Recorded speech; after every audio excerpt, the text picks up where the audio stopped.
Bom, pessoal, hora de falar das surpresas do campeonato. Mas antes, óbvio que aquele recadinho de sempre. Se inscreva no canal, ative o sininho, deixe o seu like, deixe o seu comentário e fica com o recadinho da Aliança Cultural Brasil-Japão. Aprender uma nova língua sempre é importante, né?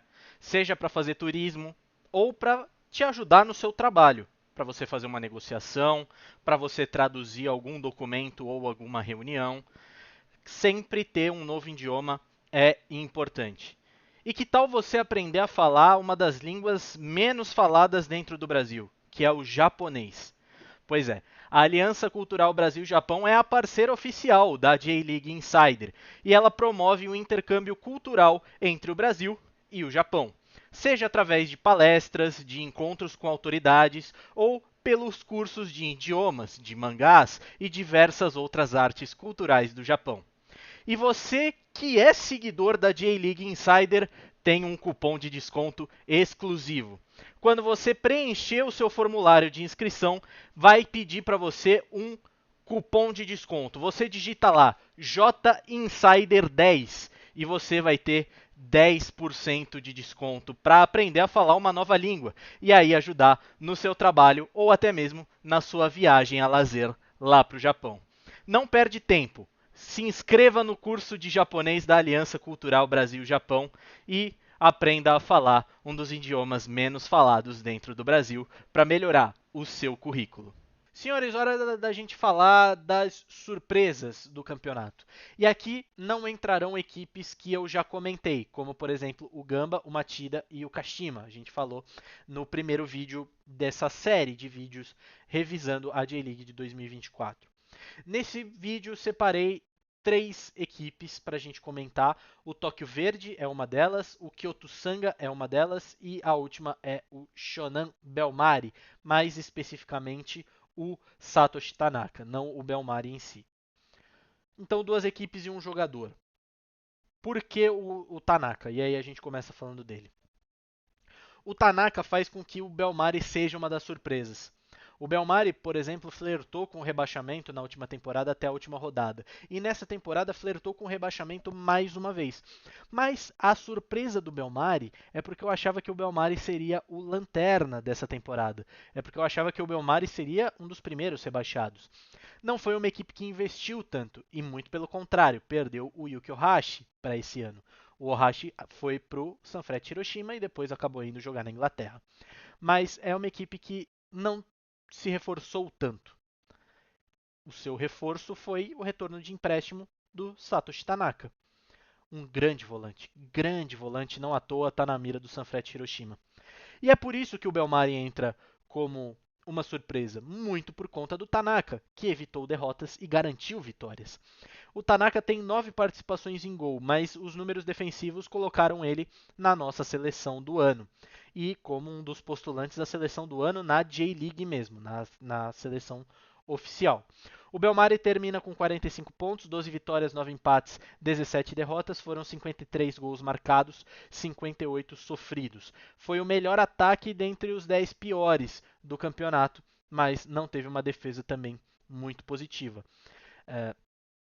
A defesa foi um grande problema, mas o Tanaka salvou o Belmari de muitas derrotas.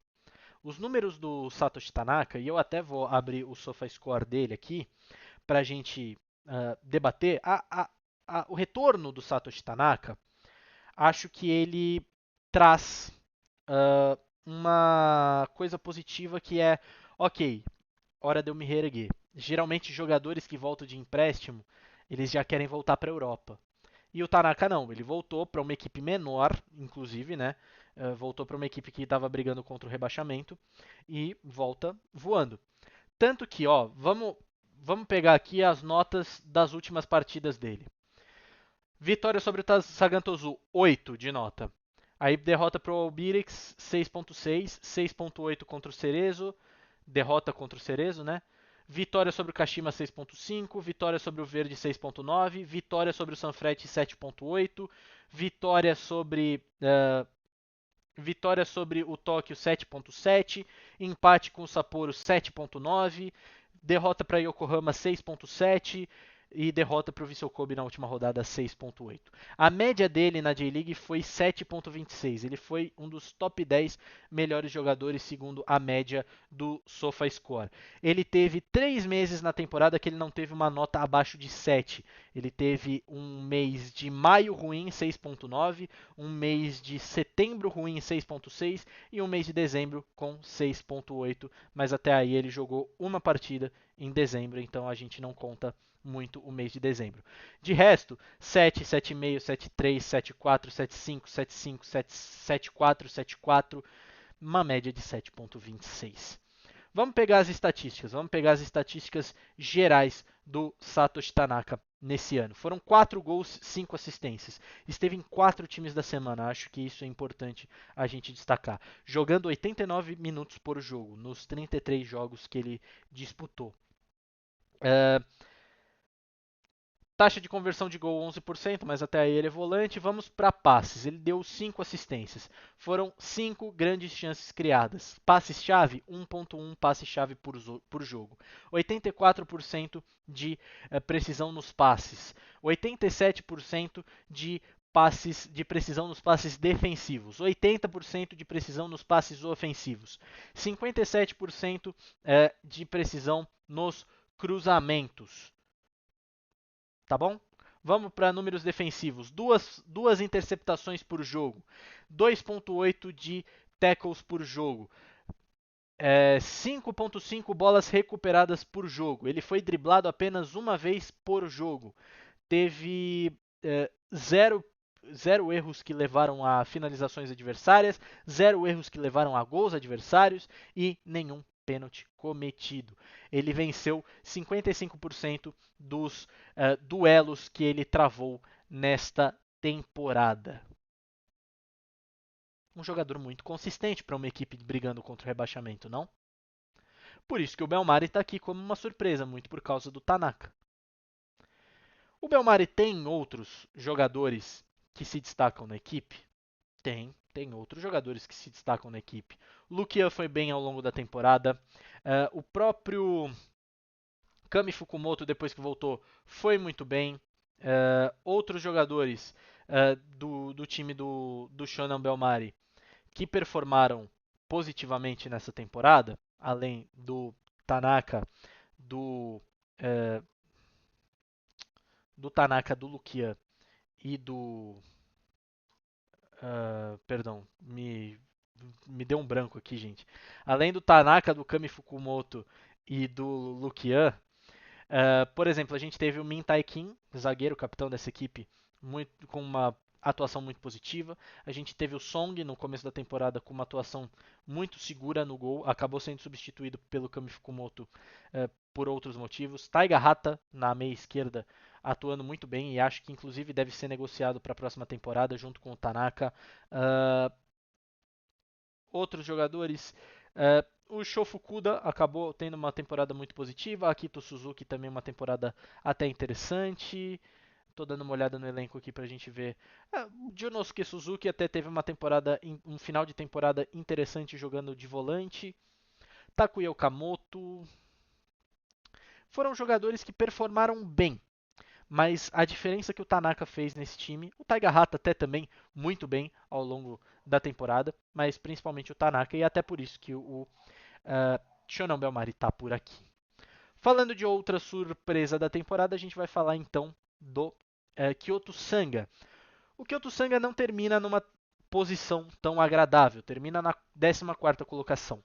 Mas o que interessa para a gente é analisar a segunda metade do campeonato, porque é uma surpresa. Perdão. Por que é uma surpresa o Kyoto Sanga? O Kyoto Sanga termina a primeira parte do campeonato na vice-lanterna. Quando a gente olhava para os dois últimos colocados da J-League, Kyoto Sanga e Hokkaido Consadole Sapporo, a gente olhava para duas equipes e falava, bom, caíram. O Kyoto Sanga não caiu. Por que o Kyoto Sanga não caiu? Rafael Elias. A chegada do brasileiro ajudou demais o Kyoto Sanga. Não à toa, o Rafael Elias fica para o ano que vem. Mas aí eu quero pegar o plantel para vocês avaliarem comigo. Chegou além do Rafael Elias, chegou também o Lucas Oliveira, ele acabou não performando tanto. Mas veja bem, chegou, então a gente falou aqui o Rafael Elias. O problema do Kyoto Sanga na primeira parte do campeonato é porque tanto o Marco Túlio quanto o Taitihara, não estavam tendo uma qualidade de definição muito boa. O ataque estava perdido. E o Gui Jaijo, o técnico dessa equipe, não estava encontrando um sistema para utilizar esses dois. Rafael Elias entrou e resolveu o problema. Foram 15 gols em 6 meses de Japão. Eu acho que o Rafael Elias não tem 15 gols nos últimos 2 anos. O desempenho dele, sendo municiado pelo Marco Túlio e pelo Taitihara, fez com que a produção ofensiva, repito, produção ofensiva, de uma equipe que brigou contra o rebaixamento fosse boa. Os números são de 43 gols marcados. 15 só no segundo turno.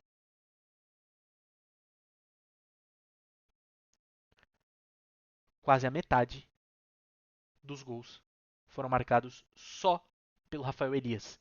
Só no segundo turno.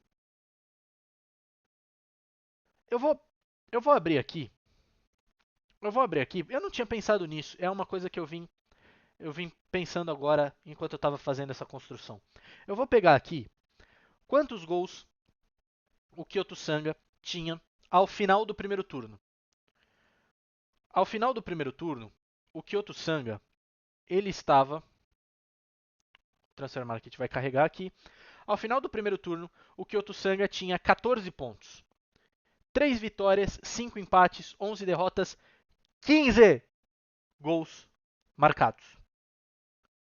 Só o Rafael Elias marcou a mesma quantidade de gols que o Kyoto Sanga marcou no primeiro turno inteiro. Só o Rafael Elias. Só o Rafael Elias. Não à toa também o Kyoto Sanga deu um caldo na Copa do Imperador, chegando até a semifinal. Vamos pegar então 38ª rodada. Vamos lá. O Kyoto terminou com 12 vitórias. 4 vezes mais do que o número de vitórias no primeiro turno inteiro. O segundo turno do Kyoto Sanga. Vamos lá, peraí. O segundo turno do Kyoto Sanga é segundo turno de campeão, tá? Só não foi melhor que o segundo turno, acho que do Vissel Kobe. Queria pegar a classificação por turno. Vou pegar aqui a classificação por turno. Mas enquanto isso, enquanto a gente vai carregando aqui, eu digo para você o seguinte: o desempenho do Kyoto Sanga no segundo turno é desempenho de campeão. O Kyoto Sanga foi a terceira melhor equipe do segundo turno, atrás apenas de Vissel Kobe e Sanfrecce Hiroshima. Foram 9 vitórias no segundo turno. Foram 3 vezes mais vitórias no segundo turno do que no primeiro turno. Foram 28 gols marcados no segundo turno. Um saldo positivo de 7. 33 pontos somados. 33 pontos somados só no segundo turno. E só para vocês entenderem, eu tô todo esse tempo falando do desempenho do Kyoto Sanga, porque é algo que é a maior surpresa do campeonato. A maior surpresa do campeonato. A gente dava o Kyoto Sanga como rebaixado. 15 pontos marcou no primeiro turno. Marcou 33. Se fosse só o segundo turno, o Kyoto Sanga estava na Champions Elite. Foi isso que aconteceu com o Kyoto Sanga. Se fosse só o segundo turno, o Kyoto Sanga estava na Champions Elite, brigando pelo título.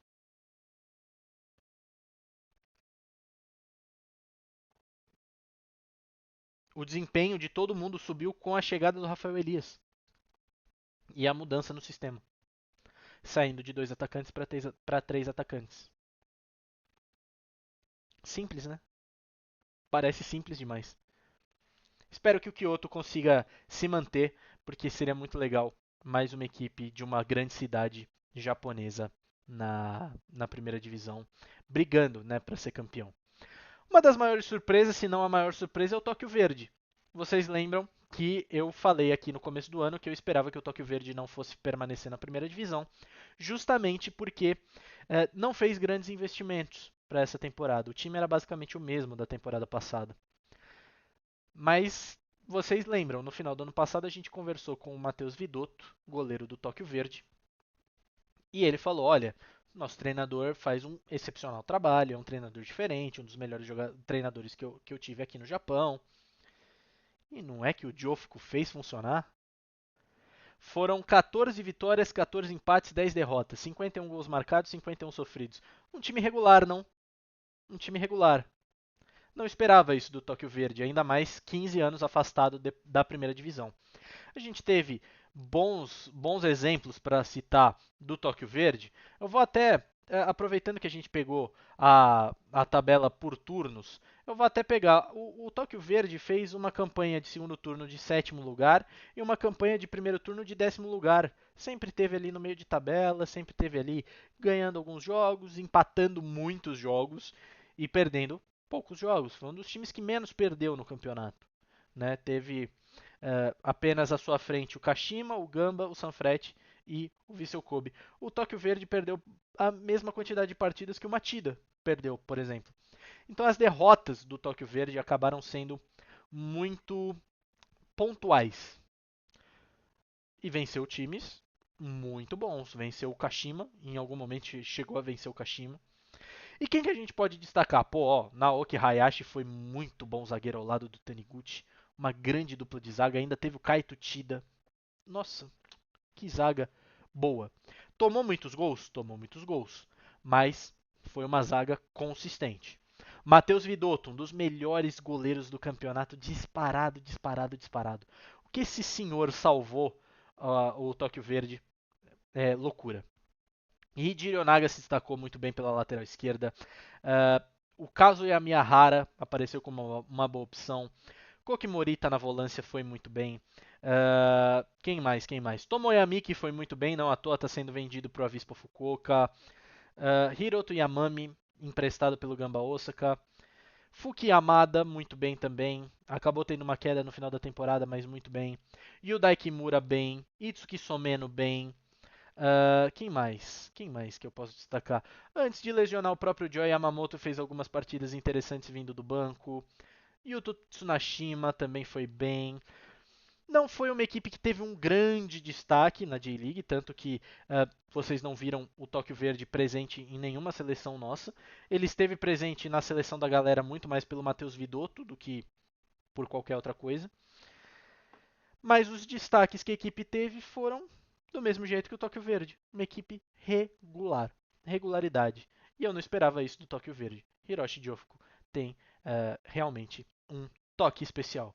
Uma análise um pouco mais curta do Tóquio Verde, mas justamente por isso, uma equipe regular que sabe trabalhar a bola, sabe jogar defensivamente, sabe jogar atacando, sabe jogar de todos os jeitos. Contou com o Matheus Vidotto voando, contou com uma dupla de zaga excelente, ainda com um terceiro zagueiro fenomenal, um volante em um momento especial da carreira, o Tomoyamiki também num momento especial da carreira, um trio ofensivo interessantíssimo com o Yamami vindo do banco no começo do ano, o Yamada vindo do banco no final do ano, que ajudou demais. Então o Tóquio Verde se resume a regularidade. Sei que vocês esperavam mais da análise, tá? Não mais do Tóquio Verde. Mas não tem muito que a gente possa falar. Foi uma equipe muito regular e a surpresa é justamente por ser regular. Não foi uma equipe que investiu tanto nesse ano. Não teve uma contratação bombástica, né? Para ser um bicampeão que estava voltando depois de 15 anos na segunda divisão.